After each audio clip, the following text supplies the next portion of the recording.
Oke guys, karena banyak banget yang request DM gue, bang, ini kenapa market lagi hijau? Alasannya apa? Gerangan, tolong please bang, biar kita tahu nih kenapa dan sampai mana. Oke. Jadi guys, gue mau ngasih tahu kalian bahwa sudah sangat wajar kalau misalkan market itu mengalami penurunan dan mengalami kenaikan, oke? Tapi yang kalian perlu pahami bersama bahwa titik yang dia bisa capai itu di mana, oke? Jadi kalau misalkan dia hijau kayak gini nih, terus kalian otomatis kayak psikologis, ini dunia banyak banget orang, woi. Jadi banyak banget yang bermain dalam dunia cryptocurrency, oke? Pahami bersama dulu dasarnya. Dan kita harus tahu titik di mana tuh Bitcoin atau token-token yang lain, anggaplah Bitcoin gitu. Titik di mana dia tertinggi bisa capai. Nah, kalau misalkan kita melihat sekarang, kemarin kan memang dia sempat menuju di 36. Oke, 36. Nah, yang jadi persoalannya adalah apakah 37. Jadi persoalannya adalah apakah dia naik menuju ke atas lagi? Oke, naik, tapi please perhatikan, dia paling cuma mentok di harga 38 atau 39. Seperti itu guys, ya. Jadi kalau misalkan kita bilang, oh naik bang, naik, ya bener naik, cuma mentok doang di situ gitu kan, batas. Dia benar-benar belum bisa naik lebih jauh lebih, berarti tandanya bukan bullish, oke? Tandanya tuh market tuh nggak naik. Oke, paham sampai sini ya. Ada yang dinamakan market sideways segala macam, ada market bullish, bearish, naik, turun segala macam. Itu perlu harus dipahami bersama dulu nih. Jangan sedikit-dikit ijo dikira wah bang mau naik nih. Oke. Seperti itu ya. Dasarnya seperti itu. Nah, cuman yang jadi persoalannya adalah karena kebanyakan jadi di dunia ini kebanyakan orang psikologisnya juga banyak banget yang bermain dalam dunia cryptocurrency, guys. Jadi kalau misalkan ijo satu nih, ijo per detik ini gitu kan, seluruh exchange, seluruh market di luar sana gitu kan ngelihat itu ijo, dan tandanya mungkin ada orang yang wah gue masuk gitu kan, oh gue masuk, mungkin dia bisa naik segala macam, mungkin bahasanya gitu, mungkin segala macam, ada yang seperti itu. Nah mungkin gue rasa di Indonesia juga banyak hal demikian, lihat dikit ijo habis tuh dia masuk gitu kan, habis tuh dia berharap untuk wah kayaknya ngepam. Padahal dia nggak tahu titiknya sampai mana ini gitu kan. Apa cuma sebatas sampai sini doang atau enggak gitu. Oke? Dan yang jadi persoalannya adalah ini tuh kendala market. Ini tuh kendala yang harus dipahami bersama bahwa psikologis di dalam semua market cryptocurrency itu para investor yang bandar-bandar segala macam itu masih oke, bentar nih, gimana? Apa kita masuk apa enggak? Seperti itu. Jangan sampai ini tuh hanya kayak pengalihan, ya dalam artian mungkin hanya segelintir beberapa orang aja, terus kalian merasa bahwa oke, gue ikutan masuk padahal itu lagi hijau gitu kan. Nah tadi kalau misalkan kita lihat dia sudah 39, oke, sampai 39 berapa tuh tadi itu, 39.300. Sekarang sudah 38 karena memang titiknya ya di situ gitu kan. Kecuali kalau misalkan dia sudah melewati ke harga 40, nah baru ke atas lagi, berarti udah masuknya dalam fase mencoba rebound kan, dalam artian kayak mencoba pengen mantul lagi gitu kan.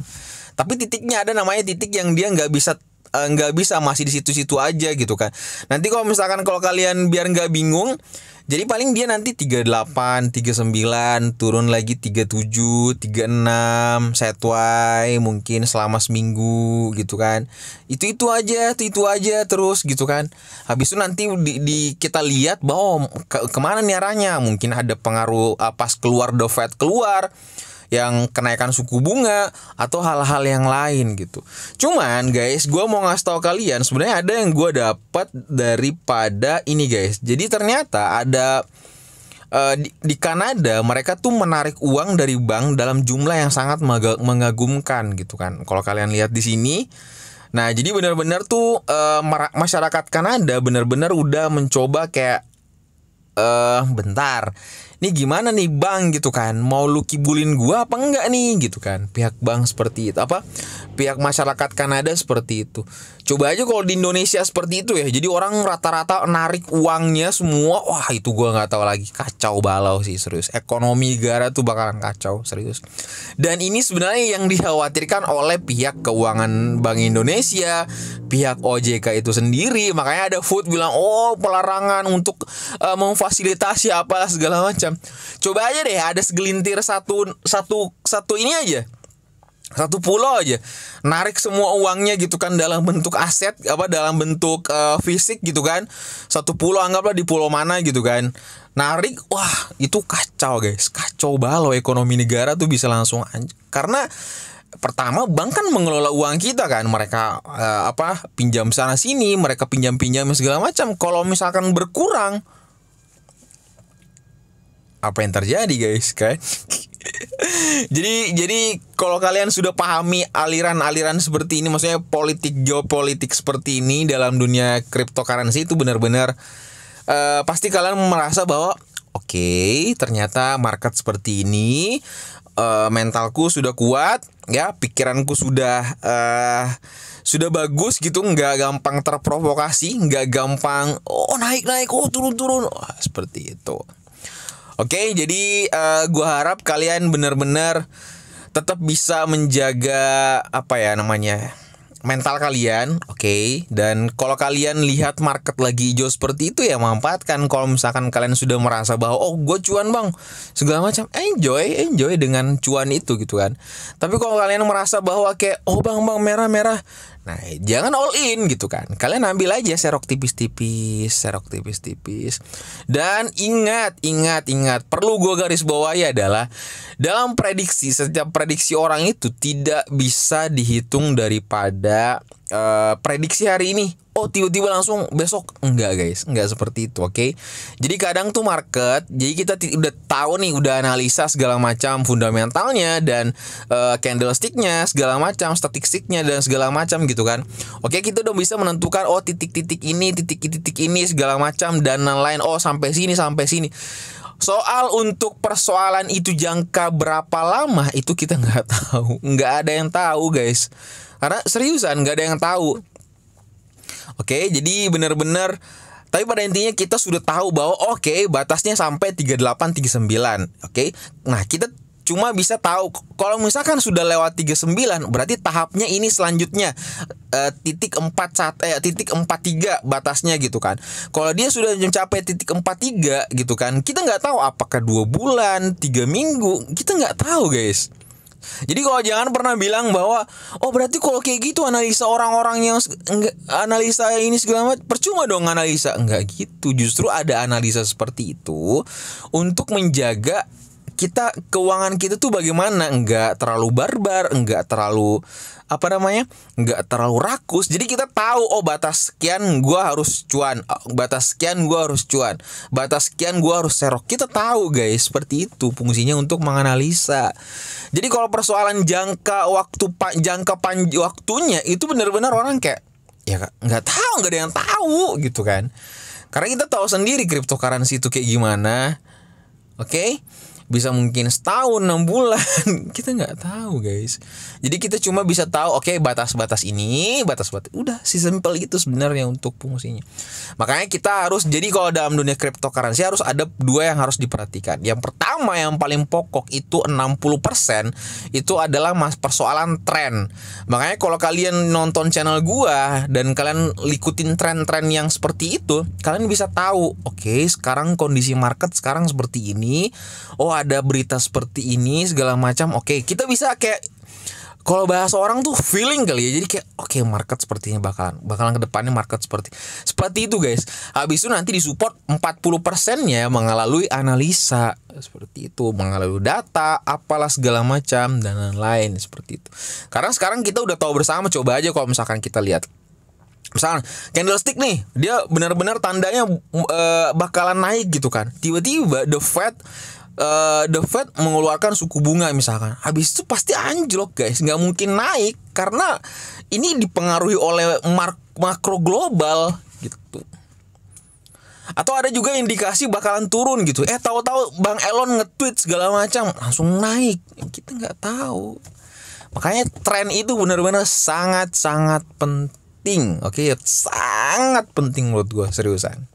Ya, tren-tren seperti itu kalian bisa membaca, menebak bagaimana ke depannya. Feeling itu gue rasa feeling orang-orang gue rasa feeling manusia itu sebenarnya kuat, tinggal kita aja mengasahnya tiap bagaimana.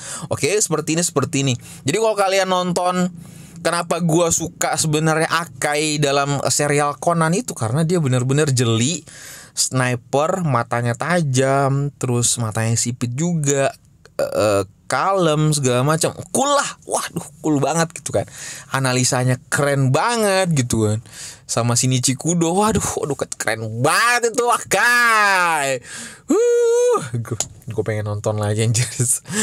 Oke, seperti itu guys. Jadi ketika kalau orang, mungkin satu negara Kanada ini menarik gitu uangnya segala macam, mungkin aja mempengaruhi market kan. Oh, habis itu kan uangnya diambil nih. Nah, larinya kemana? Ya bisa aja ke emas, bisa aja ke cryptocurrency. Jadi harganya sekarang ya mungkin naik 2%, 3%-an. Dan sudah sangat wajar hal demikian gitu kan. Yang jadi persoalannya adalah ketika kamu FOMO melihat hijau terus kamu masuk juga. Nah, itu yang salah. Habis itu kalau dia ngepam apa segala macam, kalian nggak tahu resiko. Oke, gue untung di sini contoh misalkan hari ini gue untung. Oke, besok berarti kita lihat lagi nih target gue sekian. Intinya modal dulu gue balikin, kita kumpul cicil aja guys. Aduh, intinya guys, semua yang menurut gue senior gue di dalam dunia cryptocurrency benar-benar mereka benar-benar manage keuangannya sangat penting banget. Oke, dan satu hal yang gue pelajarin sama mereka adalah nggak pernah rakus ya, oke. Dan yang kedua adalah nggak FOMO itu. Makanya gue selaku market YouTube gue itu marketnya adalah orang-orang pemula. Jadi benar-benar gue mau ngejagain kalian jangan sampai, benar-benar gue mau didik kalian, mental kalian gue mau fokusin dulu segala macam. Habis itu gue kasih tren terbaru, tren cryptocurrency. Habis itu kalian nonton video-video gue tentang membahas token segala macam, fundamentalnya, alirannya sebagaimana. Akhirnya tinggal kalian bisa menentukan sendiri gitu kan. Cara melatih orang seperti itu. Dan sebenarnya ini hal sharing, bukan menggurui, bukan apa enggak. Ini cuma sharing gitu kan. Oke? Kita semua sama, makanya kalau kalian DM gue atau WhatsApp gue bakalan berusaha untuk membalasnya gitu. Seriusan, gue mencoba itu gitu kan. Seperti itu guys ya. Jadi kondisi market sekarang ya enjoy aja dulu dengan keadaan sekarang, karena secara gue pribadi mungkin di sekitaran 39, 40, 38 sideways, 36, 37 seperti itu aja dulu. Ya mungkin kita sampai seminggu atau 2 minggu ke depan sebelum The Fed seminggu ke depan, habis itu kan sudah ada mulai rumor The Fed suku bunga naik ini. Nah, itu mungkin bisa aja anjlok bisa saja seperti itu. Cuman ya kita menunggu keajaiban aja, siapa tahu ada seseorang mungkin di luar sana yang bisa mempengaruhi keadaan market cryptocurrency. Oke, seperti itu aja pembahasan kita kali ini. Dengan enjoy terus di channel gua. Pastikan sebelum close video yang tekan tombol subscribe dan nyalakan notifikasi agar kamu nggak ketinggalan berita terupdate daripada channel gua. Dan gua mau ngasih tau kalian, thank you so much udah support channel gua, dan titip salam sama keluarga kalian dan dapat salam dari gua, Akai. Assalamualaikum warahmatullahi wabarakatuh.